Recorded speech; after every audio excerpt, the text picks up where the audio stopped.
Te damos muchas gracias por tu bendición, tu presencia en nuestras vidas. Gracias por estas enseñanzas que estamos recibiendo del maestro Isaac Bonilla.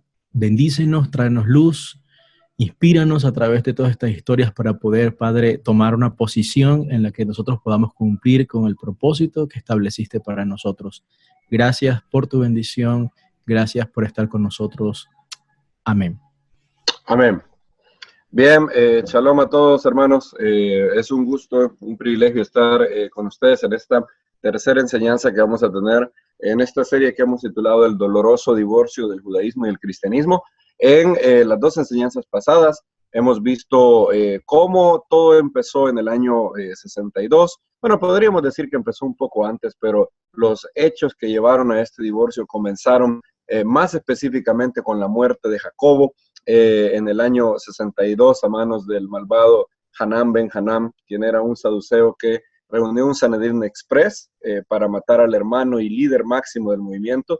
Luego vimos cómo Shimon Bar Clofo fue el que lo sucedió en la mayordomía del movimiento del cuerpo del Mesías. Y en la enseñanza pasada vimos todo lo relacionado con el nuevo César, Nerón, ¿verdad? Y vimos todo lo relacionado con el Circus Neronis y cómo tanto Shimon Kefa, el apóstol Pedro, y también Rabí Shaul de Tarso, el apóstol Pablo, fueron martirizados en la persecución neroniana que comenzó en el año 64 después del fuego de Roma.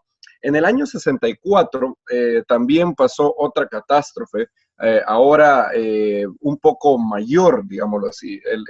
La persecución de Nerón fue en primer lugar únicamente al cuerpo del Mesías, no a judíos no creyentes en Yeshua. De hecho, como vimos, Nerón tenía una esposa, Popeya Sabina, quien era por alguna razón atraída al judaísmo y de hecho influenció en Nerón para que el pueblo judío pudiera mantener la pared que habían levantado por causa del nuevo salón que Agripa II había hecho en su palacio. Y Popeya se sentía muy atraída hacia el judaísmo y influyó mucho en Nerón para que éste soltara a Pablo en la primera ocasión. En la segunda ocasión, cuando ya Nerón había sacado todo su lado oscuro, Pablo no corría con la misma suerte y vimos cómo él partió hasta la eternidad dejándonos un gran legado, siendo el enviado a las naciones. Y en el año 64 también sucedió una tragedia que ya no golpearía únicamente al cuerpo del Mesías, sino también al pueblo judío. Y esa tragedia tiene un nombre, tiene nombre y apellido, se llama Gessius Florus. Pablo compadeció delante de un procurador al cual él llamó excelentísimo Festo. Poncio Festo era una persona muy íntegra, muy justa, incluso para el pueblo judío ellos lo reconocían como un procurador muy íntegro, considerando el estándar de moralidad romana de aquella época. Ellos lo consideraban como un benefactor. Ahora, después de la muerte de Poncio Festo, llegó Albinus, el que estuvo en poder cuando Hanán ben Hanán empezó a hacer sus cosas y Albinus todavía no llegaba. Y luego sucedió algo catastrófico. Gesio Floro se convirtió en el nuevo procurador. Y Gesio Floro era una persona a quien después de que el pueblo judío conociera a Floro, Albinus iba a ser considerado como alguien bueno en comparación. Una amiga de Popeya Sabina, llamada Cleopatra, intercedió por su marido, Gesio Floro, para que Nerón pudiera darle un puesto dentro del imperio. Nerón accedió y así Gesio Floro se convirtió en el nuevo procurador de Judea en el año 64. Miren lo que nos dice Flavio Josefo sobre él. Esto está en Antigüedades 20, 11.1, y cito: Gesio Floro, enviado por Nerón como sucesor de Albino, fue causa de muchas calamidades para los judíos. Había nacido en Clazomenes y llevó consigo a su esposa Cleopatra, por cuyo intermedio, como que era amiga de la esposa de Nerón, Popea, y en nada diversa del esposo por su malignidad, consiguió el cargo. Tan perversa y violentamente abusó del poder que con motivo de su enorme maldad, los judíos consideraron a Albino como benefactor. Este procuraba ocultar su maldad y cuidadosamente se esforzaba en que no fuera conocida. Pero Gesio Floro, como si hubiera sido enviado para poner de manifiesto su perversidad, se jactaba de las injurias que infería a nuestro pueblo, sin abstenerse de ninguna rapiña o suplicio. Era un hombre duro que no se dejaba inclinar a la misericordia, insaciable en su afán de lucro, ignorando la diferencia entre pequeños y grandes crímenes, siendo partícipes en los robos de los ladrones. Había muchos que se dedicaban al robo, con la esperanza de que que nada les iba a acontecer, pues Floro participaba de los mismos.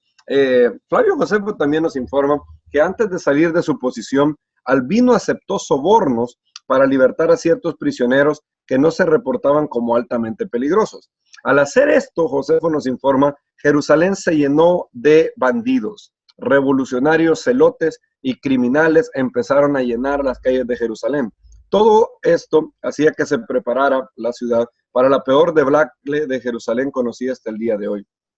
Ahora, Albino antes de irse empezó a soltar a todos estos revolucionarios y empezó un movimiento muy antirromano, incluso antes de que Floro llegara, porque estas personas tenían la postura de que había que tomar las armas contra Roma y que el verdadero reino de los cielos iba a ser impuesto si ellos se levantaban contra Roma. Y obviamente la catástrofe que eso supondría se vería en los años posteriores. Ahora, antes de la destrucción, en el año 66, ya unos 4 años antes de la destrucción del templo y 2 años después de que Floro llegó, el Eterno empezó a advertir al pueblo con ciertos portentos sobre la futura destrucción. Josefo nos informa de algunos portentos un poco extraños que empezaron a suceder. Era como que el Eterno empezara a advertir al pueblo sobre lo que iba a pasar. Paradójicamente, Josefo nos informa que los celotes interpretaban todos los portentos como queriendo decir, Hashem nos está mostrando su misericordia, Hashem nos está mostrando que abre las puertas de la redención, Hashem nos está mostrando que nos levantemos contra Roma. Pero Josefo informa que los sabios de entre los fariseos, los sabios de entre los escribas, sabían que esos portentos no vaticinaban nada bueno. Por ejemplo, Flavio Josefo nos dice sobre una señal que ocurrió un poco rara con respecto a un cometa. De hecho, es el cometa Halley, que pasó en el año 66 en Jerusalén. Y sucedió algo raro. Miren lo que dice Josefo en Guerra de los Judíos 6:5-3. Ahí él dice, no asistieron ni dieron crédito a las señales que eran tan evidentes y tan claramente predicían su futura desolación. Pero como los hombres enamorados, sin ojos ni mentes para considerar, no consideraron las denuncias que Dios hacía a ellos. Así, había una estrella que parecía una espada que estuvo sobre la ciudad y un cometa que continuó durante todo un año. El cometa Halley pasó sobre Jerusalén en el año 66 y su paso se apreciaba como una espada. Es decir, si ustedes hubieran estado en Jerusalén en el año 66, el paso del cometa Halley dejó en los cielos como una imagen de una espada sobre la ciudad. Era como que si el cielo mismo estaba presagiando las espadas romanas que pronto vendrían a acabar con la vida de los habitantes. Sin embargo, los celotes, como hombres enamorados, dice Josefo, seguían pensando que esto no significaba la destrucción de la ciudad. Daniel Lancaster, en su excelente comentario en Chronicles of the Apostles, Crónicas de los Apóstoles, escribiendo para Free Fruit of Zion, la página 1067, menciona que este suceso ocurrió en el mes de Shevat del año 66. Esto es aproximadamente ahí por en enero del año 66. Meses después algo pasaría. Josefo sigue hablando sobre los portentos que Hashem mandó como advertencia al pueblo de que Roma iba a venir a destruir la ciudad. Así también, dice Josefo, así también antes de la rebelión de los judíos y antes de esas conmociones que precedieron a la guerra, cuando la gente acudía en grandes multitudes a la fiesta de panes sin levadura, Matzot, el 8º día del mes, Nisan, y a la hora 9 de la noche, imagínense en la noche, una luz tan grande brillaba alrededor del altar y la casa sagrada, que parecía ser un día brillante, y esto duró media hora. Esta luz parecía ser una buena señal para los inexpertos, pero fue interpretada por los escribas sagrados como presagiando los eventos que siguieron inmediatamente después. También en el mismo festival, una novilla, mientras era llevado por el sumo sacerdote para ser sacrificada, produjo un cordero en medio del templo. Esto requiere un poco de explicación. En el mes de Nisan, una gran luz fue vista por media hora alrededor del altar. La luz parecía no venir de ninguna fuente, era algo como un milagro de Hanukkah, ¿verdad? Era una luz sobrenatural, no tenía una fuente terrenal, era un presagio obviamente de Hashem, y la luz parecía venir de alguna otra parte.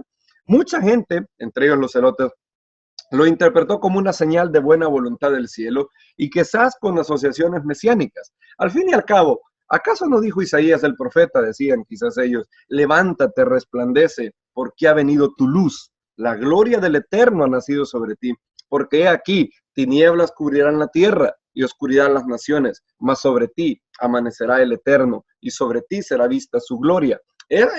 Los celotes interpretaron que este era el cumplimiento de esta profecía, donde había nacido la luz, y era como que el Eterno estaba inaugurando la era mesiánica. Sin embargo, Flavio Josefo dice que los escribas sagradas estaban convencidos de que eso no era una buena señal. La gente de más conocimiento en la Torá tenía sus dudas y lo interpretaba negativamente. Lancaster especula que los fariseos interpretaban esta señal sobre la futura guerra de Jerusalén, presagiada en Zacarías. Zacarías 14:7 también habla de una luz que iba a venir en la noche. Será un día, dice Zacarías 14:7, será un día el cual es conocido el Eterno, que no será ni día ni noche, pero sucederá que al caer la noche habrá luz. Y si ustedes siguen leyendo, todo lo que dice Zacarías después es sobre la guerra, ¿verdad?, contra Jerusalén. Entonces, algunos escribas lo interpretaban no de manera tan entusiasta como los celotes, sino sabiendo que iba a venir una futura destrucción. Aparte de esto, una novilla dio a luz en pleno templo. Normalmente no se seleccionaba un animal así para ser sacrificado. Por alguna razón, este hecho escapó a las personas en el templo. Y aparte de esto, por algún defecto, la cría no parecía un ternero, sino un cordero. Por eso Josefo dice que la novilla produjo un cordero en medio del templo. Obviamente no es un cordero, pero la novilla, la cría de la novilla, por alguna razón, tenía un defecto que lo hacía lucir un cordero. Era algo curioso, como que si algo que iba a dar a luz algo A, dio a luz algo B. Y entonces los celotes siguieron interpretando esa señal como un signo de buena voluntad de Hashem. Josefo sigue relatando cómo hubieron más señales, 2 por lo menos. Y él relata cómo la puerta oriental que dividía el atrio de las mujeres del atrio de Israel se abrió sola en la mitad de la noche. A la mitad de la noche la puerta se abrió, la puerta llamada de Nicanor. Josefo dice lo siguiente: la puerta era de bronce y muy pesada y había sido difícilmente cerrada por 20 hombres y descansaba sobre una base armada con hierro. Tenía cerrojos bien atadas en el piso, firme, que estaba hecho de una piedra entera. Fue vista ser abierta por su propia cuenta alrededor de la 6ª hora de la noche. Ahora, los que vigilaban el templo vinieron corriendo hacia el capitán del templo y se lo contaron. Luego subió ahí y no sin gran dificultad fue capaz de cerrar la puerta de nuevo. Esto también le pareció a los vulgares un prodigio muy feliz, como si Dios les abriera así la puerta de la felicidad. Pero los hombres de entendimiento entendieron que la seguridad de su santa casa se disolvió por su propia voluntad y que la puerta se abría para el beneficio de sus enemigos. Así que estos declararon públicamente que la señal anticipaba la desolación que venía sobre ellos. La puerta de Nicanor se abrió sola, algo totalmente imposible de suceder naturalmente. Y los fanáticos, dice Josefo, los revolucionarios celotes, pensaban que Hashem abría sobre ellos la puerta de la libertad, de la redención, de la felicidad. Alzado puertas vuestras cabezas para que entre el Rey de Gloria va a entrar en el templo y vamos a deshacernos de los romanos. Sin embargo, Josefo dice que los hombres de entendimiento entendieron y declararon públicamente que la señal anticipaba la desolación. Uno de ellos se llamaba Yohanan ben Zakkai y el Talmud registra lo que Yohanan ben Zakkai pensó de aquel acontecimiento, de cómo la puerta se abrió sola, algo totalmente imposible. En Yoma 63, en Yoma, perdón, 39b, se nos reporta lo que Yohanan ben Zakkai dijo, el famoso dicho, yo sé sobre ti, oh templo. Y aquí está en la pantalla, pueden ver el verso. Yoma 39b dice, él, Yohanan ben Zakkai, les dijo, templo, templo, ¿por qué propósito nos asustas con tu consejo? Yo sé sobre ti, tu futuro final será destrucción, ya que Zacarías, hijo de Ido, ha profetizado ya sobre ti. Oh Lebanón, abre tus puertas y consuma el fuego tus cedros. Zacarías 11.1. En la literatura rabínica, a menudo Lebanón no es una referencia al Líbano, sino una referencia al templo, por varias razones. Habían muchos cedros del Lebanón en el templo, y también el Lebanón tiene que ver con la palabra blanco. Y entonces en el templo se purificaban los pecados, incluso si vuestros pecados son rojos, vendrán a ser como la lana. Entonces era un purificador. Entonces algunas veces los rabinos entienden la palabra Lebanón como una referencia críptica al templo. Entonces Zacarías 11.1 dice, oh Lebanón, que en la mente de Yohanan ben Zakkai significa, oh Bet Hamikdash, oh templo, abre tus puertas y consuma el fuego tus cedros. Estas señales eran un presagio de la destrucción venidera que la ciudad experimentaría por mano de los romanos, y anunciaban todas las catástrofes que vendrían. Y obviamente todas esas catástrofes tendrían a un personaje, Gesio Floro. Floro empezó a infligir numerosas catástrofes y brutalidades contra la ciudad de Jerusalén. Y aquí he hecho yo un pequeño resumen de lo que Josefo narra en Guerra de los Judíos, libro 2 y los capítulos 14 al 17. Gesio Floro haría cosas terribles al pueblo judío, generando una revuelta. Y veamos solo algunas cosas que están, las más importantes que están en el libro 2 de Guerra de los Judíos. Cestius Gallus, que era el superior de Floro, era el gobernador sobre Siria, estaba de visita en Jerusalén con ocasión de la Pesach. Sabiendo que él era el superior de Floro, el pueblo judío vino a él, se reunieron delante de Cestius Gallus, quejándose de todas las atrocidades cometidas, de cómo Floro se metía con sus bienes, robaba, aceptaba sobornos, condenaba inocentes y sacaba los elotes, y todos empezaron a decirle todas las atrocidades que Floro hacía. Floro, al estar ahí delante de su jefe, fingió delante de él. Incluso se rió, se mostraba feliz, riéndose, diciendo que el pueblo estaba siendo exagerado. Entonces, Cestius, para quitar a la multitud, le prometió al pueblo encargarse de que Floro tratase mejor a todos ellos. Entonces, en ese momento, Cestius volvió, se fue de Jerusalén, y Floro empezó a temer algo. Floro empezó a temer que, en efecto, Cestius reportara esto a Nerón.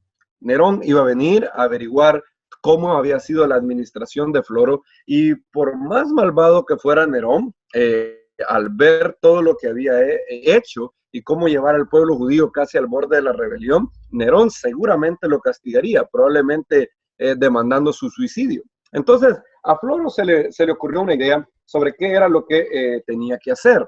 Y entonces Floro llega a Cesarea, donde está con Cestius Gallus, y le dice que todo fue un malentendido. Mira, no te preocupes, yo voy a arreglar la situación con el pueblo, ya me di cuenta que están un poco enojados, pero no te preocupes, yo lo voy a arreglar. Él temía que Cestius, como mencioné, llevara la situación a Nerón, y averiguando la verdad lo castigara.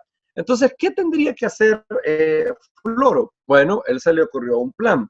Voy a forzar a los judíos a sublevarse, y luego voy a alegar que simplemente he sido víctima de un grupo enardecido. En otras palabras, si logro que los judíos se subleven, si logro que ellos vengan y hagan una rebelión contra Roma, entonces Nerón se va a olvidar, Cestius se va a olvidar totalmente de esto. Lo único que les va a importar en ese momento va a ser sofocar la rebelión, y nadie va a acordarse de todas las maldades que yo he hecho. Entonces, Floro empezó a explorar sus opciones sobre qué podría hacer para molestar a los judíos. Y se le ocurrió algo. Bueno, los judíos aman mucho su religión y el centro de su religión es el templo. Entonces voy a empezar por ahí. Y un día, con el objetivo de hacer que los judíos se rebelaran, Floro mandó mensajeros a Jerusalén demandando oro. 17 talentos solamente, era una cantidad exorbitante de dinero. El tesoro del templo, de hecho, estaba libre de peticiones como estas, ya que tenía una exención y no podía ser molestado. Entonces, esto hizo que una turba enardecida se levantara a quejarse. Y algunos decían, Nerón, sálvanos de Floro, Nerón, sálvanos de Floro. Esas eran los gritos que la gente daba diciendo que Nerón tenía que quitar a Floro porque estaba haciendo atrocidades. Otros, de hecho, insultaban a Floro por su nombre. Y otros, unos jóvenes, empezaron a hacerle burla, empezaron a escarnecerlo. Habían jóvenes que recogieron unas canastas y empezaron a pedir dinero para Floro, algo así como, denme una sedacá para el pobre Floro que no tiene dinero, el pobre hombre es un mendigo y hay que darle dinero, pobrecito. Entonces, los mensajeros regresaron a Floro y le relataron todos los insultos. Cuando Floro les preguntó dónde estaban los 17 talentos, los mensajeros le dijeron que no le habían dado nada y todo lo contrario, lo habían insultado, se habían burlado, lo habían tratado como que fuera un mendigo, recogiéndole de acá una monedita para Floro, por el amor de Dios. Y Floro se indignó, se enojó horriblemente, tomó huestes de soldados y marchó para Jerusalén. Cuando llegó a Jerusalén, era el 15 de Iyar, el 15 del segundo mes del calendario bíblico, y pidió que las personas que lo habían escarnecido fueran entregadas a él. Floro, los principales del Sanedrín se reunieron con Floro y Floro les dijo solamente una cosa: quiero que me entreguen a las personas que se burlaron de mí, si no, ustedes mismos sufrirán mi castigo. El Sanedrín empezó a tratar de calmarlo, pero mira, no te enojes, no, la mayoría del pueblo está contigo, la mayoría del pueblo no quiere tener ningún problema, solo fueron unos cuantos jóvenes tontos que hicieron esta burla. Entonces, esto en lugar de calmar a Floro, lo enardeció más.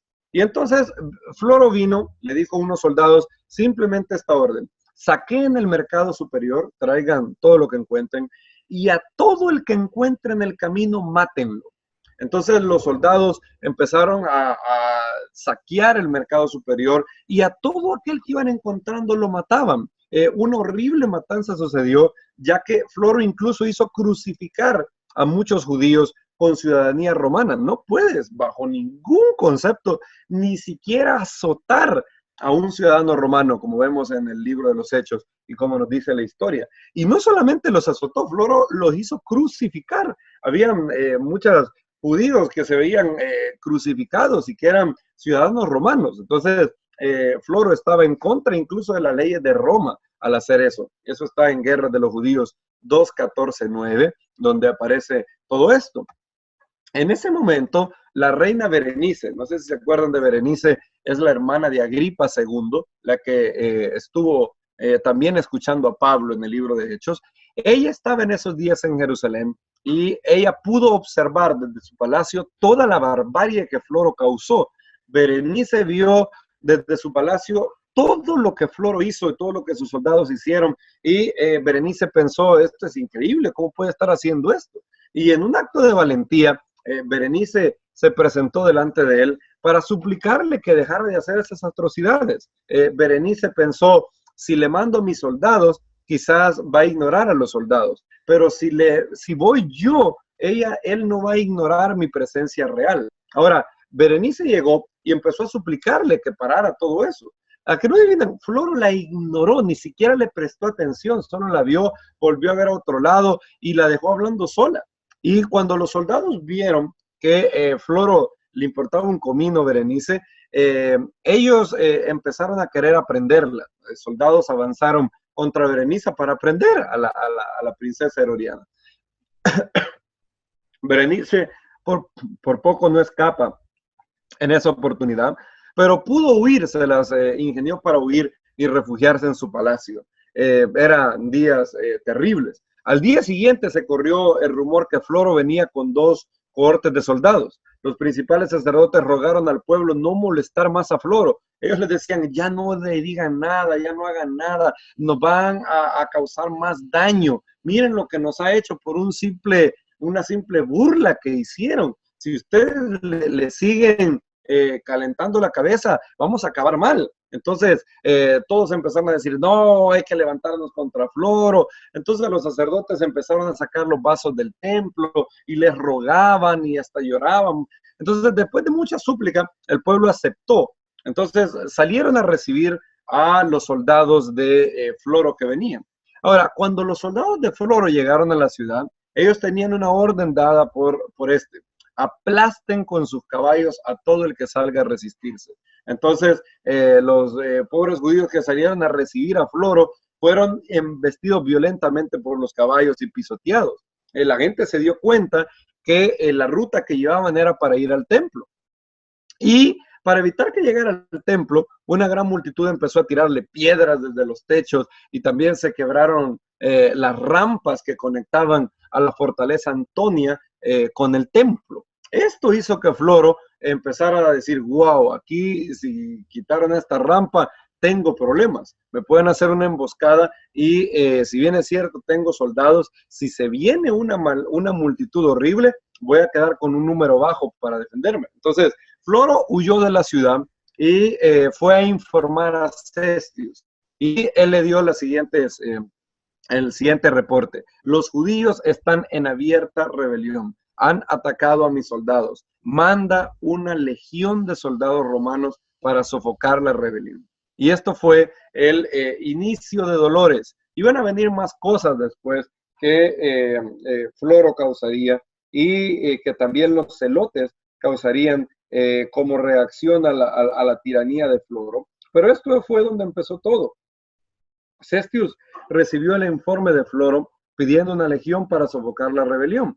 Ahora, al mismo tiempo, Cestius recibió otro informe totalmente distinto, era el informe de Berenice. Berenice le informó que Floro había hecho todas estas atrocidades y que el pueblo era totalmente inocente. Agripa, segundo, ante la duda de Cestius, ante la duda de qué reporte creer, decidió enviar un tribuno para ver qué era lo que pasaba. Agripa y Berenice le mostraron al tribuno la destrucción que Floro había hecho. Agripa y Berenice les dieron un tour al tribuno viendo, mira todo lo que Floro ha destruido, mira, aquí mató 3,000 personas, gente inocente, se metió a las casas, nos saqueó. Entonces el tribuno quedó convencido de que el problema no era el pueblo judío, sino que era Floro. Ahora, el tribuno alabó al pueblo por su fidelidad a Roma y volvió a Cestius para darle reporte. Agripa aprovechó la oportunidad y exhortó en una larga reprensión al pueblo. Agripa reunió al pueblo y también puso a Berenice ahí, y él los exhortó a no levantarse contra Roma bajo ningún concepto. Agripa les dijo, si yo no supiera que hay en sus corazones el deseo de levantarse contra Roma, yo no les hablara el día de hoy. Por favor, tengan piedad de sus niños, tengan piedad de sus mujeres. Si se levantan contra Roma, Roma nos va a hacer pedazos. No hay nadie que pueda escapar a Roma ahora. Y Agripa dio un largo discurso. De hecho, Flavio Josefo tiene la copia de ese discurso. Muy probable incluso que Agripa se lo diera, porque Agripa llegó a relacionarse con Josefo después de que este se pasó a los romanos. Y Agripa exhortó al pueblo y les dijo que no podían rebelarse contra Roma, les dio una lección de historia y de geografía y les dijo, acuérdense de tales que se levantaron contra Roma, ¿acaso Roma no los hizo pedazos? Y el rey luego empezó a llorar y Berenice empezó a llorar y les decían, si no tienen piedad de sus esposas, de sus hijos, por lo menos tengan piedad de esta casa santa. Los romanos lo van a destruir si ustedes se levantan contra ellos. Entonces el pueblo accedió y empezaron a cobrar otra vez el impuesto que tenían que dar a Roma porque estaban en mora y empezaron a reconstruir la ciudad otra vez. Ahora, días después, Agripa les dijo que mientras Nerón no instituía a un nuevo hombre, tenían que seguir obedeciendo a Floro hasta que llegara su reemplazo. Cuando Agripa les dijo esto, de que tenían que seguir obedeciendo a Floro, el pueblo estalló y Agripa se ganó el desprecio del pueblo. Algunos, de hecho, los más imprudentes, empezaron a tirarle piedras al rey Edoriano. Tanto así que Agripa y Berenice tuvieron que huir, si no iban a morir apedreados ahí. Entonces, estos acontecimientos comenzaron lo que sería la peor catástrofe para Jerusalén. Algo de hecho que había sido visto hace años, no por Agripa, sino por el verdadero rey de Israel, por Yeshua nuestro Mesías. Él había dado una clara advertencia a sus discípulos sobre todas estas cosas que pasarían. 40 años antes, Yeshua había dado todas estas advertencias. Si Jerusalén se arrepentía, entonces la era mesiánica podía ser instalada en esos días. El periodo entre su muerte y resurrección y la segunda manifestación no duraría 2000 años, no duraría más de miles de años. No, sería en esa generación. Todas las cosas acontecerían en esa generación si el pueblo hacía Teshuvá. Por eso el mensaje de Yeshua era: arrepentíos, porque el reino de los cielos, la era mesiánica, está a las puertas. Si se arrepienten en masa, entonces Hashem instaurará la era mesiánica. Si el pueblo judío se arrepentía, volvía a la Torá e incluso aceptaba a Yeshua como el Mesías, Roma lo mataría. Un César romano, probablemente Nerón, sería el falso Mesías, pero en esos días la muerte y resurrección de Yeshua pasarían, inmediatamente la segunda manifestación vendría y entonces la era mesiánica hubiera sido instaurada en aquella generación. Yeshua lo dijo: ¿cuántas veces quise reunir a tus hijos como la gallina reúne a sus polluelos, pero no quisisteis? En otras palabras, ellos tenían el poder, el potencial de establecer la era mesiánica con el arrepentimiento y causar la reunión de los exiliados. Pero él dijo: no quisisteis. Y entonces, viendo la falta de arrepentimiento del pueblo, y sabemos que la Teshuvá a nivel nacional es la condición de la era mesiánica, porque Moshe escribió en Deuteronomio 30 que después de que todas esas cosas pasaron, si te vuelves al Eterno tu Dios de todo tu corazón, de toda tu alma, entonces Él se volverá a ti y hará volver a tus exiliados, circuncidará el Eterno tu corazón, y todo eso pasaría, pero la condición era arrepentimiento. Por eso, Yohanan el Bautista, Juan el Bautista y Yeshua siempre predicaban del arrepentimiento. Y el Talmud nos enseña en Yoma 9 que esa generación no se arrepintió. Todo lo contrario, eran culpables de un pecado muy grave, sinat hinam, odio gratuito. Y entonces Yeshua vio venir a los soldados de Roma cuando él entró en Jerusalén. Y en el llamado sermón escatológico, él dio la siguiente advertencia a los discípulos: cuando viereis a Jerusalén rodeada de ejércitos, sabed entonces que su destrucción ha llegado. Los que estén en Judea, huyan a los montes. Los que estén en medio de ella, váyanse.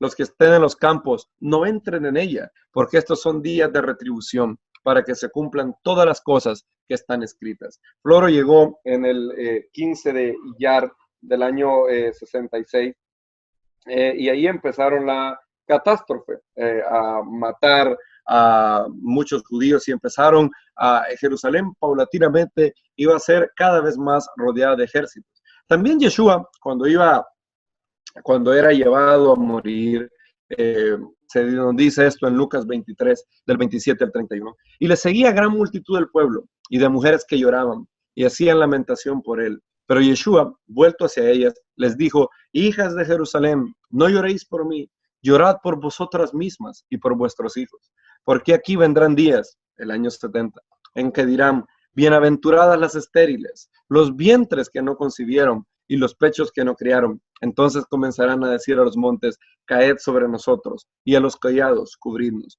Porque si en el árbol verde hacen estas cosas, ¿qué no se hará en el árbol seco? En otras palabras, nuestro maestro vio esos días y advirtió a sus discípulos no quedarse en la ciudad esperando que los romanos serían destruidos por los celotes. Roma haría estragos en el árbol seco, un judío normal, así como estaban haciendo con el árbol verde. El árbol verde obviamente es él, el justo de justos. Y lo que Yeshua les está diciendo a las mujeres de Jerusalén es, esto están haciendo en el árbol verde, me van a crucificar. Al justo de justo van a crucificar. ¿Qué piensan ustedes que los romanos van a hacer al árbol seco? De hecho, Floro en aquel mismo día crucificó a judíos que tenían ciudadanía romana, judíos que estaban viendo el mismo destino que Yeshua había vivido. De hecho, el día en que Floro se reunió con el Sanedrín, Floro se reunió con el Sanedrín en el mismo lugar donde Yeshua había estado delante de Dolores Antipa aproximadamente 36 años antes. Y Yeshua advirtió sobre esos días, y antes que esos días sucedieran, los discípulos tenían que huir. Las fuerzas de Vespasiano luego harían todavía mayores estragos y los discípulos tenían que huir. Ahora, la historia nos cuenta que los discípulos le hicieron caso a la reprensión de Yeshua. Bajo el liderazgo de Shimón bar Cleofo, el primo del maestro, que era el nuevo líder después de la muerte de Jacobo, ellos huyeron después de recibir un oráculo, una profecía de Hashem. No sabemos cuándo empezó exactamente, pero sabemos que la huida tuvo que haber sido antes del Sukkot del año 66, debido a que la primera revuelta contra Roma empezó en otoño del 66. Entonces, en ese momento ya el escape hubiera sido imposible. Entonces, ellos tuvieron que huir antes del otoño del 66. Es más, es muy probable que los discípulos huyeran después del Shavuot de aquel año, el 6 de Sivan del año 66. Curioso para aquellos que les gustan lo de los números. 6 de Sivan del año 66. 3-6 en esa fecha. Algo curioso. Y de hecho, Josefo nos reporta que en Shavuot de aquel año, en el Shavuot del año 66, ocurrió algo muy raro. Y es muy probable que los discípulos hayan visto en ese mensaje que los Kohanim relataron a todo el pueblo en Shavuot del año 66, la orden final de irse de Jerusalén.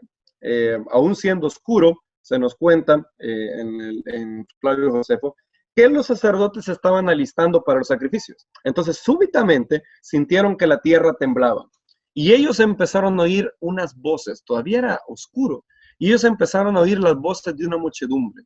Ahora, al igual que había pasado con la luz, la voz parecía venir de ningún lugar, no había seres humanos donde venían esas voces. Y las voces empezaron a ser cada vez mayor y sin poder identificar la fuente del bullicio, la voz que oyeron decía algo que debió ser el aviso final, tanto para los discípulos como para la generación.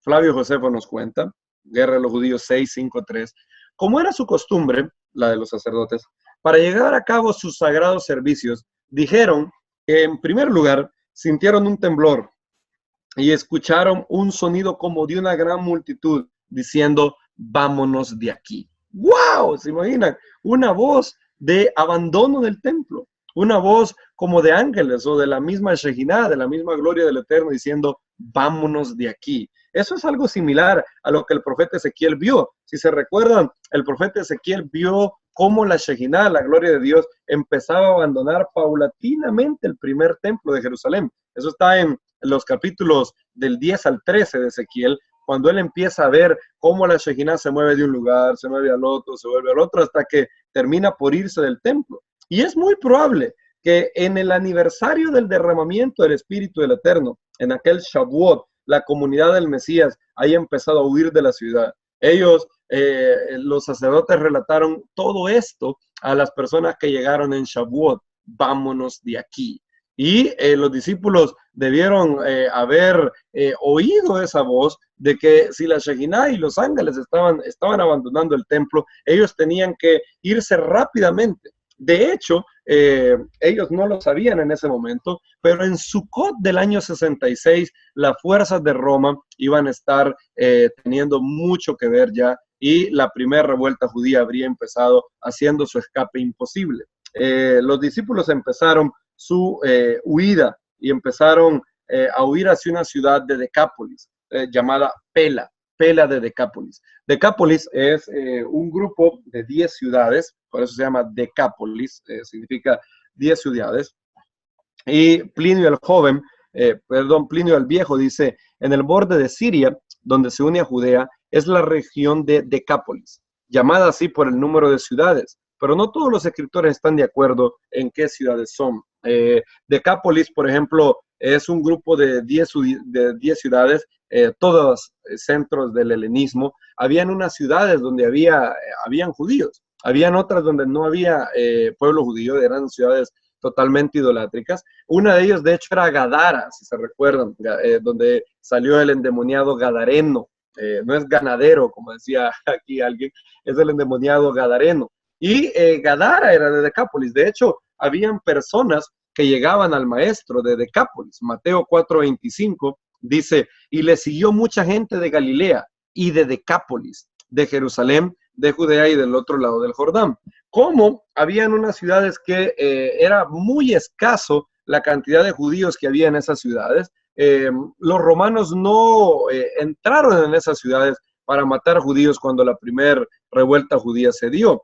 Habían ciudades en Decápolis que en el esfuerzo de dar signos de que ellos estaban con Roma, algunas ciudades de Decápolis mataron a todos los judíos que habían en esas ciudades. Pero Flavio Josefo nos informa de ciudades que no vinieron en contra de la población judía que residía ahí. Y muy probablemente Pela de Decápolis era una de esas ciudades. De hecho, se nos informa en la historia cómo los discípulos hicieron caso de las reprensiones del maestro. Cuando vean a Jerusalén rodeado de ejércitos, los que estén en Judea huyan a los montes. Y eso de hecho pasó.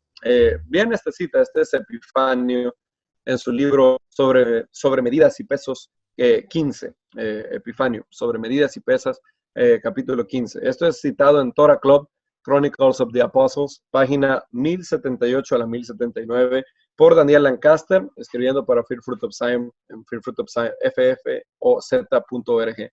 Y la traducción es mía. Cuando la ciudad estaba a punto de ser tomada y destruida por los romanos, oigan lo que dice Epifanio, fue revelado de antemano a todos los discípulos por un ángel de Dios que debían salir de la ciudad. Comparen este verso de Epifanio con lo que dice Josefo. ¿Qué fue las voces que oyeron en el templo? Unas voces de una multitud diciendo, vámonos de aquí. Y era una gran multitud.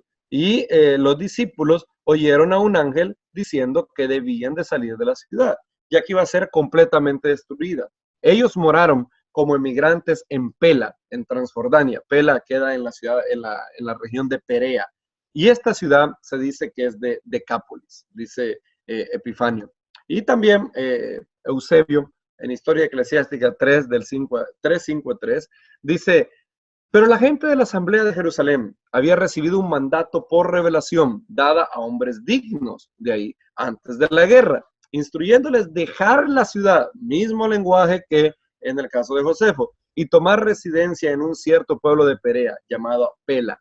Es muy probable que aparte de la revelación en el templo, en aquel Shavuot, en el aniversario del Espíritu Santo residiendo sobre los discípulos, algunos profetas que habían entre ellos recibieron la orden de huir.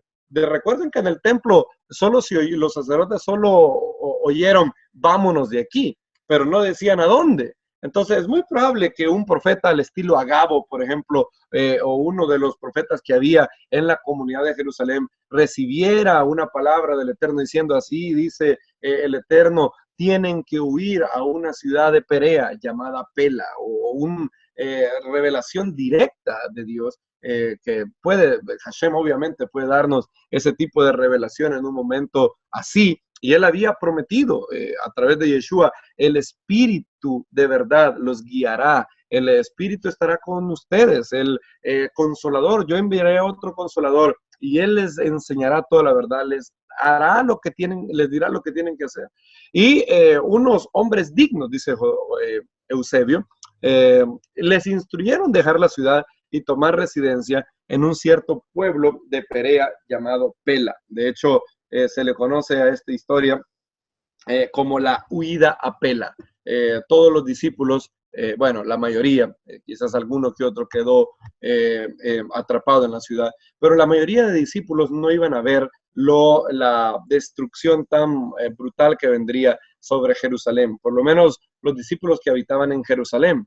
Veremos en las próximas enseñanzas que muy probablemente otros discípulos que moraban en otro lugar no contaron con la misma suerte. Hubieron, cuando el pueblo judío empezó a hacer una revuelta contra Roma, Roma envió legiones para aplastar la rebelión judía. Y en ese momento, en el momento que Roma decidió atacar con todas sus fuerzas al pueblo, entonces algo pasó. Obviamente había gentiles en todo el imperio romano que odiaban a los judíos. El antisemitismo es algo que ha estado aquí por siglos. Ahora, ellos no atacaban al pueblo judío debido a que el pueblo era protegido por Roma. Si el pueblo se mantenía siendo un buen ciudadano, una buena provincia romana, nadie podía atacarlos, porque Roma entonces establecería paz atacándolos a ellos. Ahora, con Roma atacando al pueblo judío, los antisemitas naturales tenían una perfecta oportunidad de infligir un duro golpe a la comunidad judía. Al hacerlo tenían dos motivaciones. Primera motivación, odio a los judíos y hoy es mi oportunidad de hacerles daño. Segunda motivación, si yo vengo en esta ciudad y mato a todos los judíos que hay en esta ciudad, gano puntos con Roma porque yo voy a demostrar mi fidelidad a César. Entonces, la historia nos cuenta de tres tragedias que acontecieron en tres ciudades importantísimas. Uno, la masacre en Alejandría, Egipto. Dos, el problema en Cesarea, una ciudad que había tenido tensiones entre judíos y griegos desde que prácticamente Herodes fundó la ciudad. ¿Se acuerdan de Cesarea? Cesarea fue el primer lugar donde donde se abrió la puerta de la redención a los gentiles. Fue Pedro a Cesarea, a la casa de Cornelio, y la casa de Cornelio recibió Ruach HaKodesh, el Espíritu del Eterno y todo lo demás. Y la tercera ciudad, donde se nos reporta una atrocidad que tuvo un durísimo golpe, esa es una de esas cosas que al final del curso yo voy a subrayar como una de las 10 cosas que fue fundamental para el divorcio entre el judaísmo y el cristianismo. Y esto fue los disturbios y el asesinato de la comunidad judía y el antisemitismo brutal que se despertó en la ciudad de Antioquía de Siria. Si se recuerdan, después de Jerusalén, la ciudad más importante para el cuerpo del Mesías era Antioquía. Fue en Antioquía de Siria donde se les llamó a los discípulos gentiles por primera vez cristianos. Fue en Antioquía de Siria donde habían miles de creyentes. Fue Antioquía de Siria la que fue una especie de base para los viajes de Pablo. Era como después de Jerusalén, la comunidad madre de todos los creyentes era Antioquía de Siria.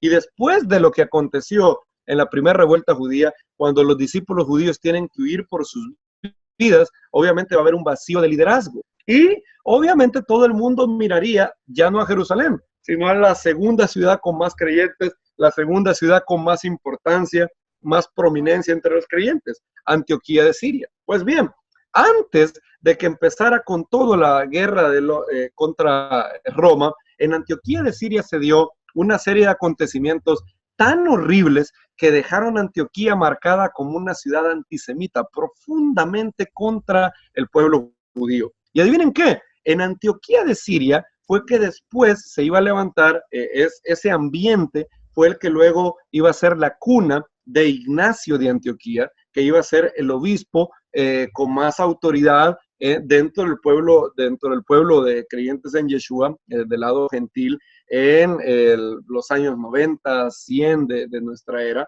Y esa cuna antisemita, con odio al judaísmo, con desprecio al Shabbat, con desprecio a la Torá, iba a ser la cuna de la cual Ignacio iba a nacer. Y obviamente él iba a tener la misma idiosincrasia que sus compatriotas.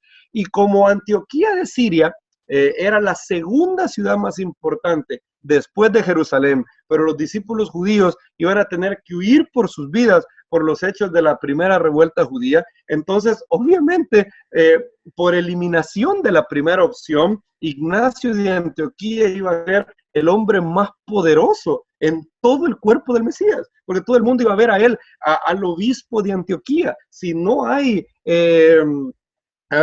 si no están los discípulos judíos los parientes del Señor en Jerusalén, yo no sé ni qué se hicieron, deben de andar en algún monte, ¿a quién le hago caso? Y en ese tremendo vacío de poder, Ignacio sube y todos sabemos lo que pasó. Él empezó a escribir las famosas cartas de Ignacio, que son brutalmente antijudías, totalmente antitorá. Y no me malinterpreten, Ignacio era un buen hombre en el sentido moral. Él era un hombre muy íntegro, era un hombre intachable moralmente hablando. Pero teológicamente el hombre había malinterpretado a Pablo de manera horrible.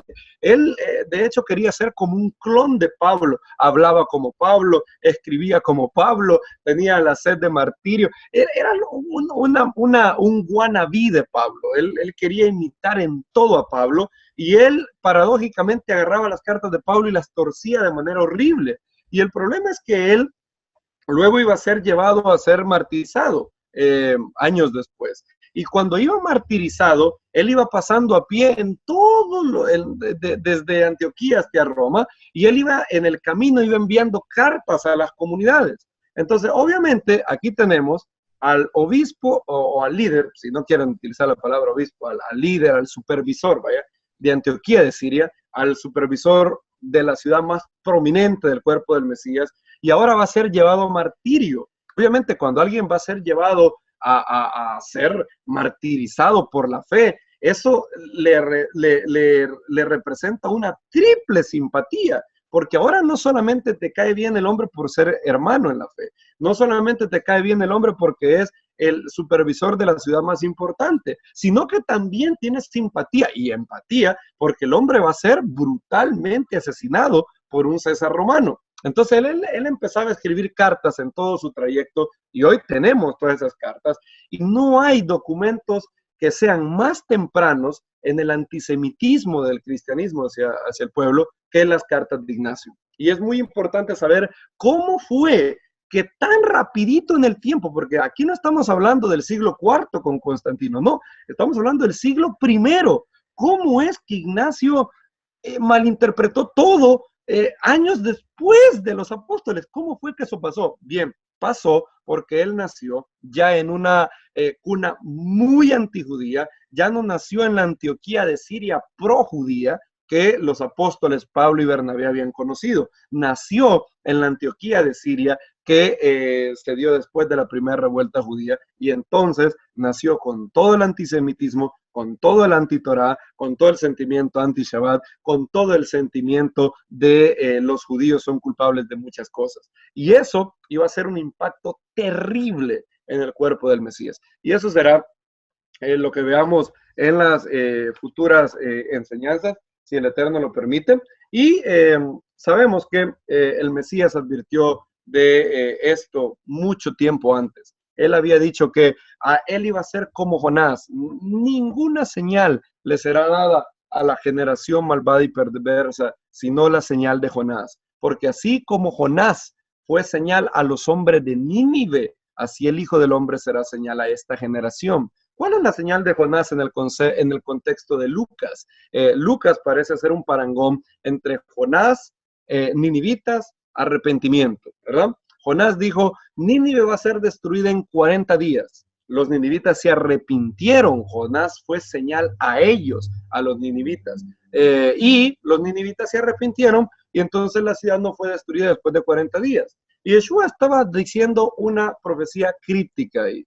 Así como Jonás fue señal a los hombres de Nínive, el Hijo del Hombre será señal, no a unos pocos hombres, a toda esta generación. Era como que el Mesías dijera, ¿quieren saber que yo soy el Mesías? Bien, si no creen, si no se arrepienten, si no vuelven a la Torá, entonces Jerusalén será destruida.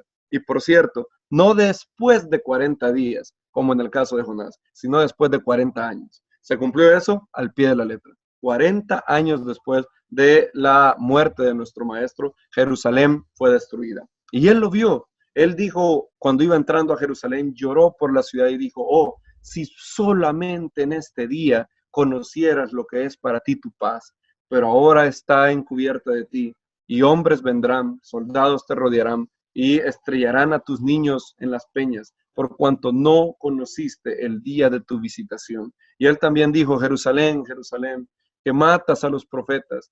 ¿Cuántas veces quise reunir a tus hijos como la gallina reúne a los polluelos, pero no quisiste? Por tanto, vuestra casa, el santo templo, es dejada desierta hasta el día en que me digáis, bendito el que viene en nombre del Señor. Y nosotros estamos, con la ayuda del Eterno, en esos días, en los días en donde todo el pueblo judío empezará cada vez a conocer más del Yeshua judío, del Yeshua ben Yosef, y un día glorioso, así como vemos en esta parashá, cuando Yosef se revela a sus hermanos y le dice, yo soy Yosef, el que vosotros vendiste a la tierra de Egipto. Un día el pueblo judío también vendrá y se acercará, así como Judá se acercó a Yosef, y dirá, bendito el que viene en el nombre del Señor. Y entonces la reconciliación más esperada del mundo se dará cuando también nuestro maestro diga, yo soy Yeshua, aquel que vendiste a los romanos. No os pese haberme vendido, para salvación de todos los gentiles, el Eterno me mandó. Shalom a todos, hermanos.